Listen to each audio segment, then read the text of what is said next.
처음 듣는 얘기예요, 버트 선생님?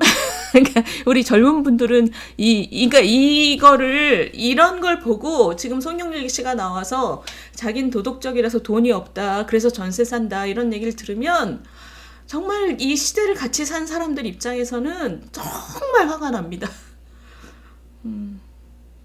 같이 운동했던 선배나 친구들 중에 대부분은 생활전선 가서 열심히 사는데, 이 사람들은 그때 그 이력으로 정치를 했고 20년 동안 억대 연봉을 받은 분들이거든요. 그래서 참 화가 나죠.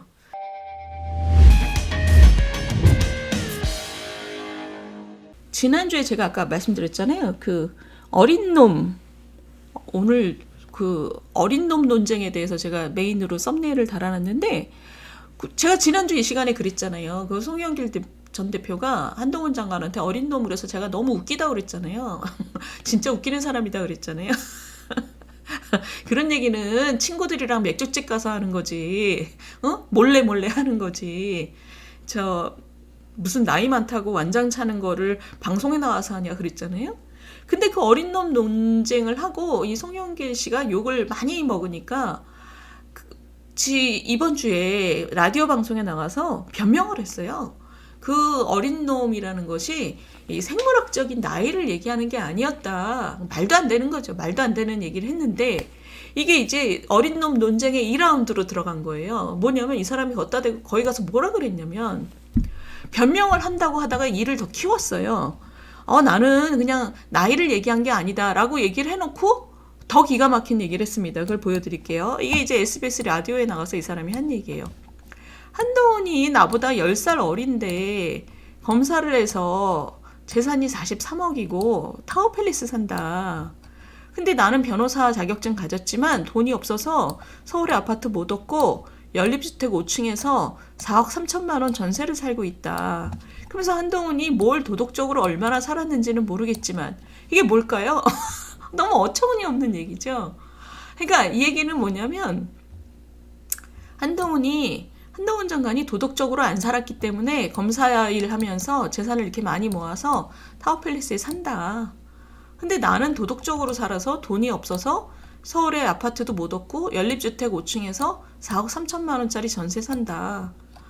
자기가 돈이 없다는 게 도덕적이고 한동훈 장관은 돈이 많다는 게 도덕적이지 않아서라고 묘하게 지금 이상한 선동을 하고 있는 거죠. 근데 이제 이 얘기를, 이것도 되게 웃긴 얘기인데, 이게 하필이면 이 바로 다음날 제가 라디오 방송에 나갔는데 이 질문을 받았어요. 이거 어떻게 생각하냐. 그 앵커가 왜 한동훈 장관이 타워팰리스 산다는 얘기까지 우리가 듣고 있어야 되냐라고 묻더라고요. 그래서 제가 이렇게 얘기했어요. 이 사람 지금 금수저, 흑수저 이런 걸로 선동하고 싶었던 것 같은데, 이 송영길이라는 사람은 5선 의원이기 때문에 플러스 인천시장이기 때문에 20한 몇 년 동안 억대 연봉자로 살았다. 그러면 지금 이거는 미스테리다, 미스테리. 20몇 년을 억대 연봉자로 살았는데, 왜냐하면 국회의원 연봉이 지금 현재 1억 5천만 원이거든요. 인천시장도 1억 4천 정도 된다고 해요.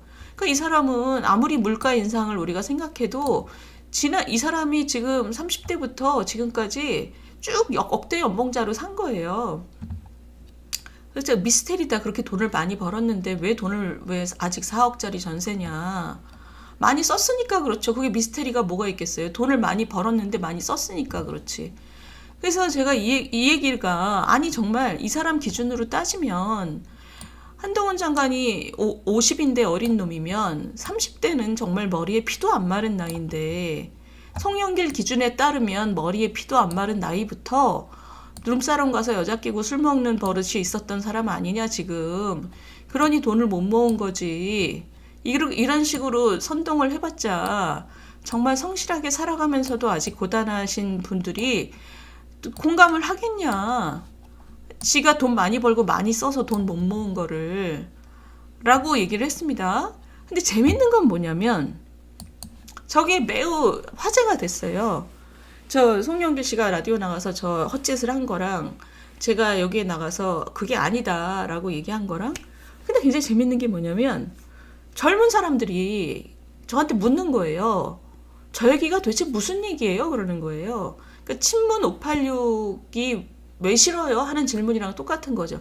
친명은 싫은데 친문 586은 왜 혐오스럽죠? 라고 젊은 사람들은 이해를 못해요. 친문 586이 뭘 잘못했는데요? 근데 이번에 30대부터 룸사롱에 가서 술 먹은 얘기가 무슨 얘기예요? 라고 젊은 사람들이 묻는 거예요. 그래서 제가 굉장히 놀란 거죠. 그래서 이 50대, 60대가 친문 586에 대해서 가지는 혐오감을 젊은 사람들이 이해를 못하는 이유가 있었구나. 그러니까 이게 세대 간에 서로 정서가 굉장히 다른 부분이 이 정보가 없는 거예요. 그래서 제가 이거 재밌다. 그러니까 저희 세대가 50대, 60대가 이 친문 586 세대에 대한 저 위선과 내로남불에 대해서 엄청 혐오감을 가지는 것을 젊은 세대들은 잘 이해를 못하는 게 우리 눈에는 그냥 50대, 60대 다 똑같아요. 뭘 또 친문 586이라 그래서 더 싫어요. 그래서 제가 오늘 이 사건을 기억하지 못하는 사람을 위해서 왜 우리 보통의 50대가 저 친문 586을 왜 이렇게 싫어하는지를 제가 오늘 제가 좀 소개를 해드릴까 해서 이걸 가져왔어요. 이거 기억나시죠? 이 사진. 이게 젊은 분들은 아마 전혀 모르실 거예요. 89년 사진입니다. 임수경 씨. 이분이 당시 통일의 꽃이죠. 제가 이때 대학교 1학년이었거든요. 대학교에 들어가자마자 여름에 이분이 임종석 씨가 전대협 의장이었는데 임종석 씨가 이 사람이 당시에 외대 용인 캠퍼스 불문과 학생이었는데 불어과 이분을 북한에 보냈어요. 일본 통해서 동독 통해서 북한에 청년 축전하는 곳에 이 사람을 보냈습니다. 그러니까 국가보안법 위반이죠. 근데 어찌됐든 제가 대학 들어갔을 때 그 여름에 엄청 이분이 스타가 됐어요. 근데 문제는 뭐냐면 이 임수경 씨가 당시에 통일의 꽃으로 굉장히 유명했는데 왜 그렇게 저 사람이 유명해졌냐? 기억해 보시면 89년 11월에 무슨 일이 있었냐면 베를린 장벽이 무너지고 90년에 동구권이 무너지고 전 세계가 하나가 되는 그 과정 바로 직전이잖아요. 우리는 완전히 남북관계에 매몰된 나라로 되게 변방이었어요. 그게 임수경 씨가 북한에 가서 저렇게 북한 청소년들이랑 어울리고 이러는 게 엄청난 화제가 됐고 통일의 꽃이라고 저 사람이 완전 스타가 돼버렸습니다. 근데 이분이 나중에 나이 들어서 그러니까 20년이 흐른 다음에 20년이 아니죠. 10년이죠.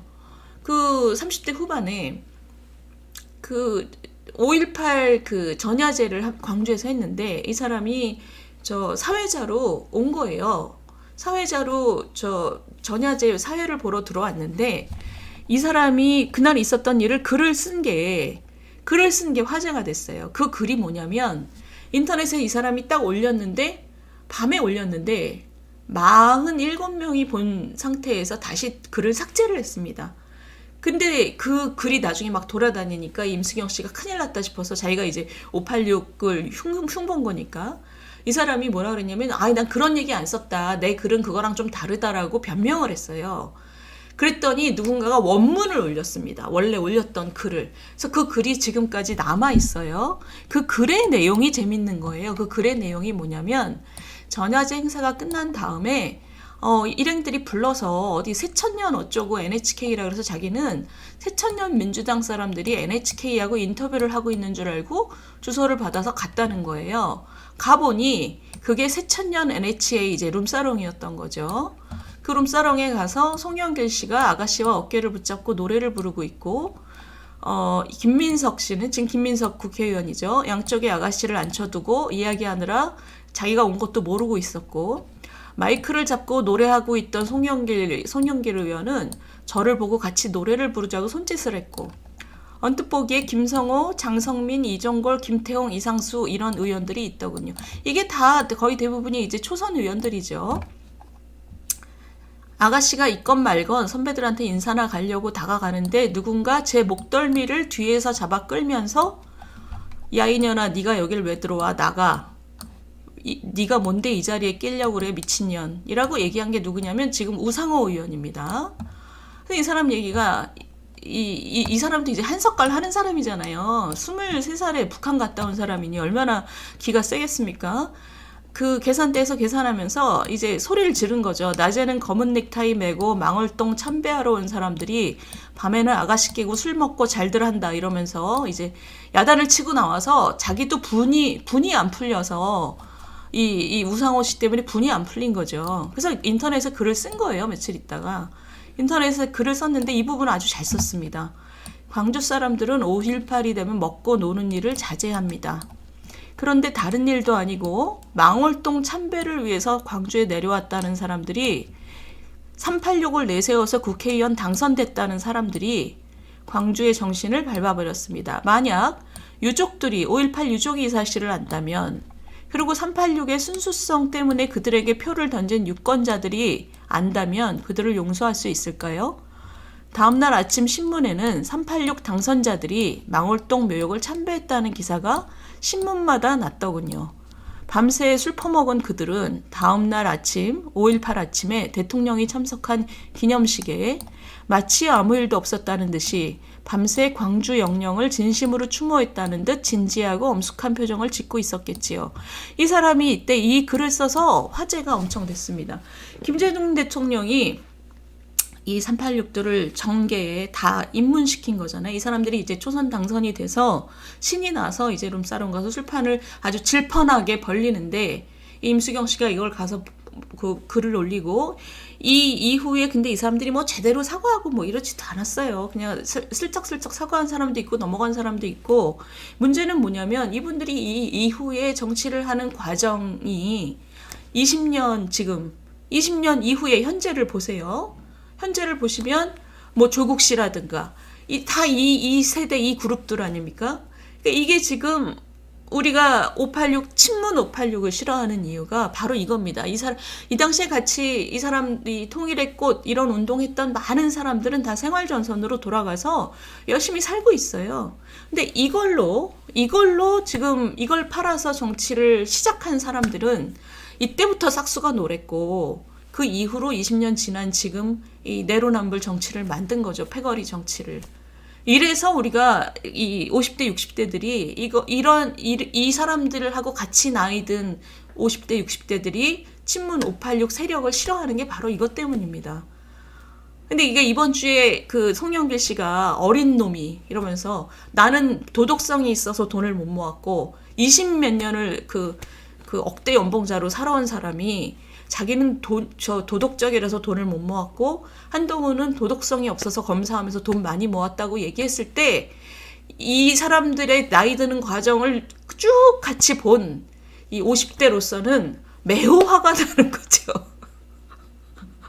아니 돈 많이 벌어서 많이 써놓고 30대 때 버릇이 아직도 가냐 이런 거죠. 내로남불이 30대 때부터 내로남불이었던 사람들이 지금까지 이렇다 이런 겁니다. 저는 우리 젊은 사람들도 왜 우리가 분노하는지를 좀 알았으면 좋겠어요.